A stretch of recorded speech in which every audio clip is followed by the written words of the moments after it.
কলকাতার বুকেই পালিত হচ্ছে অসমের মাঘ বিহু। পৌষ সংক্রান্তির দিনে গোটা অসম মেতে ওঠে মাঘ বিহু উৎসবে। মঙ্গলবার কলকাতায় আসাম ভবনে শুরু হলো রূপহী হাট মেলা। কলকাতা অসমিয়া সাংস্কৃতিক সংগঠনের সহায়তায় এই মেলার আয়োজন করা হয়েছে। 10 থেকে 12 জানুয়ারি পর্যন্ত চলবে এই মেলা। মেলার 20টি স্টলের মধ্যে বেশিরভাগই হস্তশিল্পের সামগ্রী। কোথাও বিক্রি হচ্ছে অসমের পোশাক, তো কোথাও বিক্রি হচ্ছে অসমের পিঠেপুলি থেকে শুকনো মাছ। শুক্রবার প্রদীপ প্রজ্বলন করে মেলার উদ্বোধন করেন আইপিএস অনিশ সরকার। এছাড়াও ছিলেন কলকাতা অসমিয়া সাংস্কৃতিক সংস্থার প্রেসিডেন্ট ডক্টর অনিন্দ পাঠক, president Hiten হাতখোয়া, vice president Oriana ওঝা হাতখোয়া সহ আরো অনেকে। শুধু অসম নয়, উত্তর পূর্ব ভারতের 7 রাজ্য এই মেলায় অংশগ্রহণ করেছে।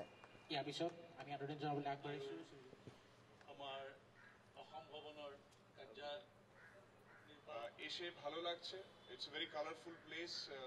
আমরা জানি যে north eastern part of India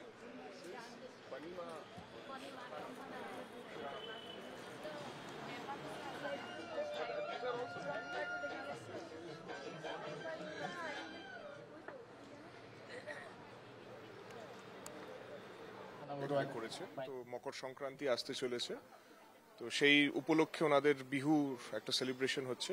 অনেকগুলো স্টল এখানে আছে, তাতে নর্থ ইস্ট এবং আসামের বিভিন্ন ডিস্ট্রিক্টের স্টলস দেওয়া হয়েছে। এসে ভালো লাগলো, খুব কালারফুল। আমরা জানি নর্থ ইস্টটা খুব colourful part of the country, ওদের কালচারটা খুব রিচ। তো এসেছি, এখানে আমাকে ইনভাইট করা হয়েছে, এসেছি, খুব ভালো লেগেছে। আমরা বিহু উদযাপন করি, বলি ভোগালী বিহু বা মাঘ বিহু। মাঘ মাসে হয় বলে মাঘ বিহু। আর এইটা হচ্ছে আমরা Kolkata Assamese cultural association with the help of Assam ভবনে আমরা করছি, গভর্নমেন্ট অফ আসামের। মাঘ বিহু উপলক্ষে সল্টলেকের আসাম ভবনে শুরু হলো রূপহী হাট।